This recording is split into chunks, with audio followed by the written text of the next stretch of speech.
We turn our sights now to Ethiopia. The country is set to initiate early-stage discussions with Chinese authorities to convert part of its 5.38 billion US dollar debt into yuan-denominated loans, a move aimed at reducing financing costs, also strengthening bilateral trade between the two countries. The prospect of a currency swap has already had an impact on the markets. Meanwhile, earlier this week, Fitch Ratings affirmed Ethiopia's restricted default rating despite sweeping reforms and an economy that continues to outperform regional peers. For more on this, joining us this afternoon is Mered Fikireyohannes, founder and CEO of Pragma Investment Advisory. Good to have you with us once again, Mered. Welcome. Pleasure to be on the show. Thank you, Thami. So what could have motivated Ethiopia to convert part of its dollar-denominated debt into yuan-denominated debt? Yes. So a confluence of factors here. I mean, Ethiopia last year, 2024, joins the BRICS nation, as you know, and it's one of the first early African countries, including Egypt and also other African countries, that joins the BRICS initiative. And more importantly, since July 2024, Ethiopia has floated its currency, undertaken a huge macroeconomic reform programs, and part of it is also to restructure its foreign debt with its creditors, right? And one of the things, I mean, the biggest creditors that Ethiopia has, I mean, it has an entire foreign debt stock of up to $33 billion, including the IMF package up to recent figures. And out of that, almost $7 billion of it is owed to China. So as part of the restructuring program and as part of the restructuring package, Ethiopia decided to take the initiative and follow the footsteps of Sri Lanka, Hungary, and also Kenya, which already Kenya is under discussion with the Chinese authorities to convert and swap its debt into RMB or yuan, and Ethiopia is doing that. And as Dr. Yob, the new governor, expressed that they're already discussing with the Chinese authorities, mainly the Chinese Central Bank, the People Bank of China, and also the Export-Import Bank of China. And mind you, Ethiopia has already also has a standing agreement with the Chinese Central Bank of the People Bank of China and the Ethiopian Central Bank, which is the National Bank of Ethiopia, to have a currency swap arrangement. That has already been enacted back in 2024. So this is further reducing its balance of payment pressure, especially on the capital account, as you know, Ethiopia is carrying out its restructuring of its loan. Instead of paying it in dollar, you're paying it in RMB, which it alleviates some of the pressure on its balance of payment. Now, what would be the risks, however, associated with converting the debt from the dollar to the yuan? Yes, I mean, at the end of the day, like when you do this sort of transactions, when you do this sort of transaction, the first thing you have to look into is the country's trade relationships, right? Mind you, Ethiopia export up to $400 billion of export of goods, mainly goods, to China, and imports around $5.5 billion. So it's the biggest trading partner, right? So from this initiative, trade relationship is very critical when you decide this sort of arrangement. And more importantly, you need to put in place the framework and the institutional capabilities of those two central banks. They need to communicate together. Because at the end of the day, what you're doing is an exchange of reserves and also recognition of reserves, both on the Chinese side and also in the Ethiopian side, where you would allow the two countries to settle payment at a given exchange rate between yuan and. So as long as you have this, it's just similar to what you have in dollar transaction. However, the more important factor is just instead of spending dollars, we just use directly yuan. And what would be the long-term effects of this, specifically for Ethiopia? Could the swap affect the country's creditworthiness in the eyes of other creditors or perhaps the international market? That is a good question, Thami. So let me tell you, like yesterday, when the news came out, I think Bloomberg broke the news. And then, Ethiopia has already a standing euro bond of $1 billion and is currently traded in London Stock Exchange. And with the news came about, the market reacted immediately, and the bond price has rallied up to 400 basis points, and it was priced at 99 cents on a dollar.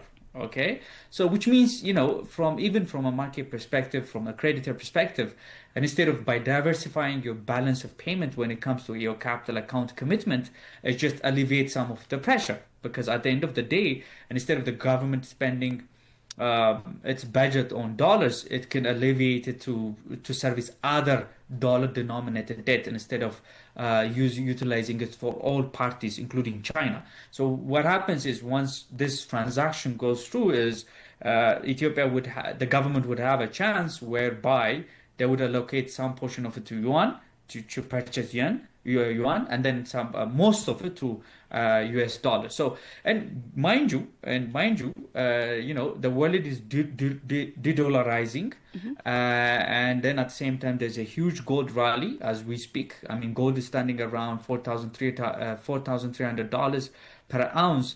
And and for the first time after 4 years, all major central banks in the global arena, they're reducing their treasury holding and they're moving it towards gold. So, at the same time, Ethiopia is trying to take that wave as well. And I think let's keep in mind one thing. Kenya take the first initiative in terms of taking this kind of discussions.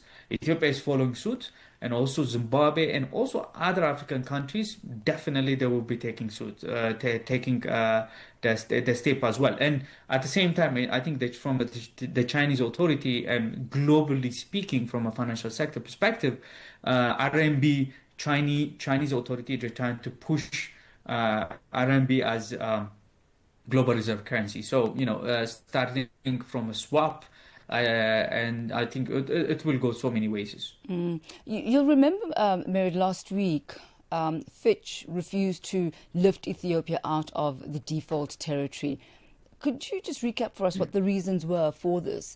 And as well, if you can maybe just touch on what the implications of this will be on bond negotiations breakdown for the ratings agencies and also for Ethiopia's debt sustainability. Definitely. So, Ryan, as you correctly point out, Ethiopia is undergoing a negotiation and restructuring of its debt in foreign debt stock of $33 billion. I mean, close to $30 billion, because, the recent $3 billion just coming from World Bank and IMF recent macroeconomic reform. So out of that, the multilateral package and also the bilateral package has already been restructured, and MOU has been put in place, and the final draft of the MOU is being ready, and Ethiopia is ready to sign it within the debt committee, which is chaired by France and China, and it's already being ready to finalize it. So the final component of all this is the $1 billion euro bond structuring that which Ethiopia has done, mind you, in the mid-October, and 2 weeks of ad hoc committees of the bondholders and also the Ethiopian authority, mainly led by the Ministry of Finance, has already conducted a negotiation. And that negotiation, I think, mostly in the announcement, one thing you see is that there was a number of back and forth. However, the two parties, mainly the Ethiopian authority and then the bondholders, they have already agreed on how to restructure the bond. I mean, earlier the Ethiopia proposed a haircut of 15%. It was rejected, and then the ad hoc committee of the bondholders, they accepted it, and the maturity both parties has agreed the maturity to be 2029. They reduced the coupon payment from 6.625% to 6.15%, and they already agreed on amortization of payment, and everything has been done, structuring the bond. That has been, both parties has agreed. But the major difference, I mean, I wouldn't say it a major difference, but the difference happened is the ad hoc committee, the bondholders has asked Ethiopia for a value recovery instrument, whereby they requested Ethiopia to compensate their investment. They come up with a sort of an instrument whereby they asked Ethiopia up to 4.75% of Ethiopia's export performance to be paid to them with an aggregated cap amount of up to $400 million, which will be settled on an annual basis for up to $65 million for the next 10 years, almost up to 2037. Okay, and this will be attached to the bond instrument. And Ethiopia counterproposed saying that it will only be settled for 1.5% of the export performance until 2037, and the aggregate amount that will be paid until 2037 is $150 million, and an annual payment should only be $30 million.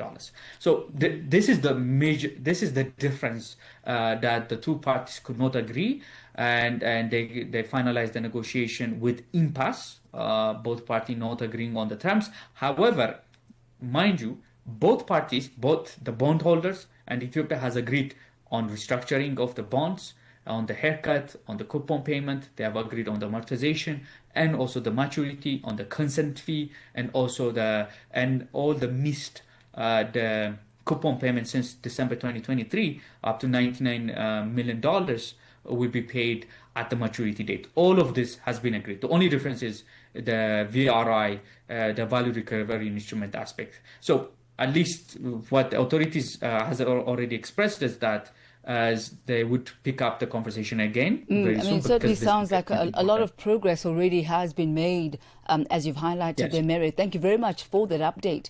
That's Mered Fikireyohannes, founder and CEO of Pragma Investment Advisory. Você é fluente em português? É apaixonado por rádio e quer trabalhar na África do Sul? Você tem documentos que o qualificam para trabalhar na África do Sul? Nesse caso, podemos ter uma oportunidade para você trabalhar no Canal África. Envie seu currículo e demonstração para canalafrica@newsroom@channelafrica